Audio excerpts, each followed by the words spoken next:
birababaje. Baye kaze nongeye kubasuhuza abakunzi ba The Flame 24 TV, ngira ngo nkuko mumaze kumenyera ubu uri kumwe nanjye Victor mu biganiro biba bigiye bitandukanye. Uyu munsi ndagira ngo tugende twigarukira ku mupira. Bantu banje dore gahunda ni yindi no kugira ngo tujye dukomeza kuba amakuru yose ataducika. Reka mbabwire ko kugeza ubu ngubu gahunda ihari. Gahunda ihari nuko tugomba kuzuza ibihumbi 5. Ibihumbi 5 tugomba kugira gute? Tugomba kubyuzuza. Subscribers ibihumbi 5. Abakoze subscribe rwose ndakomeza kubashimira kuko it's our congratulations to have you, just to be with you. Mani birarenze tu. Birarenze. Ibihumbi 2 ntago bihagije, rero dukomeze twiyongere tugere ku bihumbi 5. Ubu ngubu turi kuri n'ibihumbi 5. Ibihumbi 5 kandi ntago ari ibintu byahatari, ni iminota 2 mugero umwe dushaka kwita tunabyuzuza. Ubaye ari ubwa mbere ukiza kuri channel, gukora subscribe ni ibintu by'ingenzi cyane. Reba hasi ubundi dukomezanye mu biganiro bigiye bitandukanye. Reka nirukanke cyane, ndabizi ko maze igihe n'abagezaho ukuntu amaresultat aba yagiye agenda, ariko mu by'ukuri ikintu cya mbere nakwibwirira nuko gahunda ihari nuko Arsenal yo ntirekura. Man City na Liverpool weekend ntizagenze neza cyane, dore ko equipe ya Man City iri kwirukanka inyuma ya Arsenal idahagarikwa. Icyumwe navuga ngo Arsenal ifitemo ibibazo byinshi cyane. Nyuma yaho wenda itsindiye Tottenham, bibutse ko muri Champions League izabihura na Bayern Munchen. Bayern Munchen nayo yamaze kuza kuba yipanga akazi.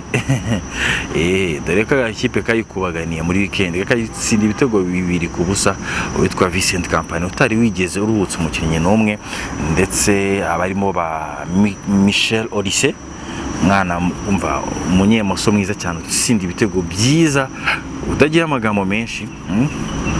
Ukuntu yari imbere y'itangazamakuru aba agenda asubizamo gakeya, ubona ko witwaye neza. Bon, twaritoje tumeze neza nta kibazo. Amva n'umugabo utagira amagambo menshi. Rero uwitwa Olise nyuma yo kwipanga akazi agafasha ikipe ya Bayern Munchen, araza kuza kubaca cyane Arsenal muri Champions League ku munsi w'ejo kwa kabiri. Navuga ngo rero Arsenal wenda niyo tugenda tugarukaho, ndetse na ekipe ya FC Barcelona nazo zagiye zitwara neza, gusa Real de Madrid rwose kwa Xabi Alonso ntibyoroshye, ibitego 2-2. Reka tugende tubigarukaho rero. Ku ikubitiro ku munsi uwo kuwa gatandatu ekipe ya Liverpool, ekipe nka Man City zose zari zaje mu kibuga, ari nako Pep Guardiola yagombaga kuba akosora wenda kugira ngo arebe ko yakirukanka inyuma y'ikipe ya Arsenal. Ekipe ya Arsenal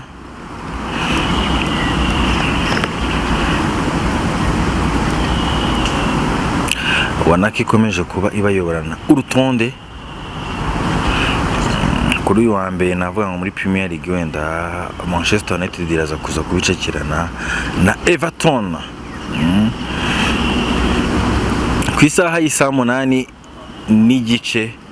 Ikipe ya Chelsea na Burnley byari bikomeye cyane, ariko ikipe ya Chelsea yongera gutanga ubutumwa ibwira abantu, arababwira ati igikombe cya shampiyona natwe nimutubare kure kuko turacyari hafi cyane. Ibifashijwemo n'abasore Pedro Neto waje kuza kuba atsinda igitego kuri pasa nziza ya Gittens. Pedro Neto rakomeje kwitwara neza muri uyu mukino. Hanyuma uyitwa Fernandez yaje kuza kuba atsinda igitego cya kabiri cya Chelsea, hanyuma ibifashijwemo n'umusore n'abasore batandukanye bayo, harimo uwitwa Muriro yaje kuza kuba itsinda ibitego 3-0 ekipe ya Liverpool rwose intsinzwi ya gatandatu muri shampiyona, match zitandatu yikurikiranya nyuma yo gutsindwa kwa Manchester City. Wabonaga ko wenda umutoza Arne Slot agomba kuza kubagarukana undi muvuno, nyamara Arne Slot navanga igikombe cy'umwaka washize yakiguye, kuko ntago twumva ukuntu ufite umukinnyi mwiza nkaho ugoye kitike ukakomeza kuryama kuri Isaac, kandi Isaac kugeza ubu ngubu urabona ko nta kintu kizima araguha. Match wabanjemo Kerkeze n'uwitwa Isaac zose rwose bigaragara ko utazigera uzitsinda.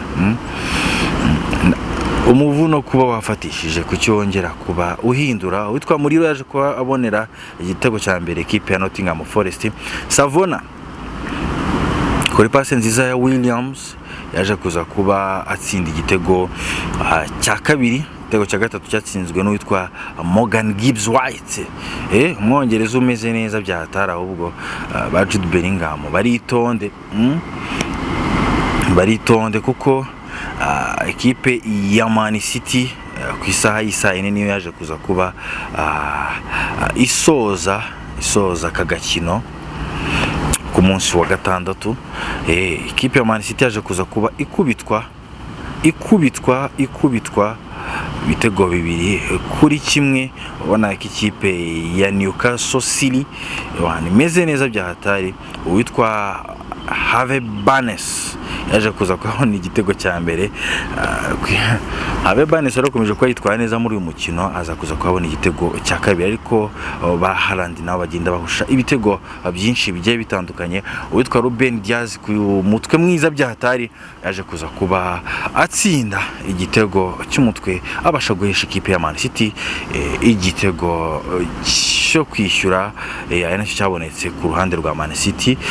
Ku munsi wakurikiyeho rero hari byinshi byari byitezwe. Ekipe ya Leeds United ndetse na Aston Villa zagomba kuba zicakirana. Aston Villa kugenda igarukamo gakeya. Arsenal na Tottenham derby Londres, abenshi baravuga ati na Tottenham erega ishobora kuba yaratangiye kubimera neza, ariko icyo kwa Postecoglou, uwitwa Postecoglou icyo yazize n'icyo witwa Thomas Frank nagomba kuzira uyu mwaka. Ntago ushobora gukora match zimeze gutya udafitemo akantu ko kudefanda. Hanyuma rero ekipe Arsenal ibifashijwemo n'umusore wabo witwa Trossard yaje kuza kuba itsinda ibitego 4-1. Trossard niwe wabanje igitego cya mbere. Witwa Eberechi Eze, umukinnyi mwiza cyane, ubona ko Arsenal yakoze transferi y'igikoko kabisa, kuko witwa Eberechi Eze arazimara kuko ibintu ari gukora ntibisanzwe. Hat-trick y'umusore Eberechi Eze, hat-trick ye ya mbere muri Premier League, uko nta handi yigize atsinda iyi hat-trick. Hanyuma rero navuga ngo imikino yaranze ku munsi w'ejo rwose Arsenal yo yari imeze neza byahatari, mu gihe izi yikurikiye rwose ubona ko zitaramenya ibyo Arsenal irimo. Arsenal irashaka igikombe, byanga bikunze uyu mwaka iragitwara pe, kubwo ukuntu iri gukina ni hatari kabisa. Ni hatsari bya hatsari. Hanyuma ikipe ya FC Barcelona zaga kubitsinda ibitego 4 nayo kuri kimwe. Hat-trick y'umusore Ferran Torres yaje kuza kubonera ekipe ya FC Barcelona ibitego 4-0. Ubwo twerekeje mu gihugu cya Espagne. Witwa Lewandowski yabonye igitego cya mbere nko ku munota wa 4. Witwa Ferran Torres aza kuza kuba atsinda igitego cya kabiri. Witwa Fermin Lopez igitego igitego cya gatatu kuri pase nziza y'umusore Lamine Yamal yongeye kuza kuba atanga kuri Ferran Torres, abaza kuza kubabona igitego cya kabiri. Witwa Ferran Torres ndetse na Fermin Lopez niyo bafashije, ndetse na Lewandowski niyo bafashije ekipe ya FC Barcelona kuba yakomeza kuba yakurikira ekipe ya Real de Madrid. Kuri ubu ngubu navuga ngo hasigaye iminota rimwe, hasigaye iminota rimwe mu gihe ekipe ya Real de Madrid yari yagiye kwa Elche irahagwa pe. Ibitego by'uwitwa Dean Hodgson ndetse na Jude Bellingham niyo byafashije ekipe ya Real de Madrid kuba iyanganya kwa Elche. Jude Bellingham urabona ko witwa Kylian Mbappé aje kubahabwa n'ikarita y'umuhondo, ubona ko match ya Murenzi yamunaniye byatari kugeza aho atongana. Nibyo ngibyo biba biri kuvuga mu ma ekipe yanyu mukunda, gusa ntitwabura kuvuga urutonde. Kugeza ubu ngubu Real de Madrid irayoboye n'amanota 32 ndetse ikaba ikurikiwe na FC Barcelona. Kuri ubu ngubu harimo inota rimwe ryonyine mu gihe ku rutonde mu Bwongereza ho Arsenal iracyayoboye n'amanota 29 igakurikirwa na Chelsea yamaze kwinjira muri top 4, ikurikirwa na Chelsea n'amanota 23, mu gihe Manchester City iri ku mwanya wa gatatu n'amanota 20. Liverpool ageze ku mwanya wa 11 n'amanota 18.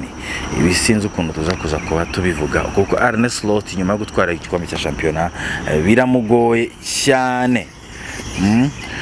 Ikipe ya Bayern wenda na za Paris Saint-Germain ziba zatsinze. Mpamya ko rero ari byo ngibyo bikunda kuvugwa ku mike. Reka twerekeze rero muri Rwanda Premier League. Rwanda Premier League nayo yari yakomeje. Rwanda Premier League rero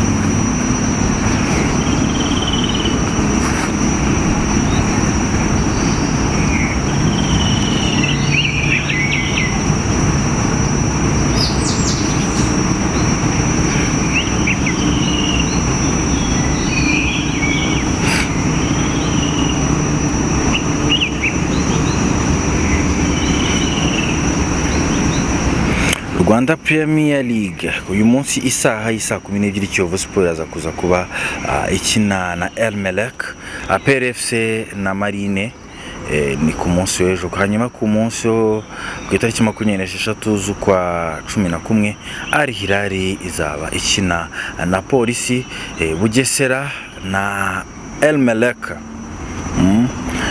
bizaba bikina ku itariki 27.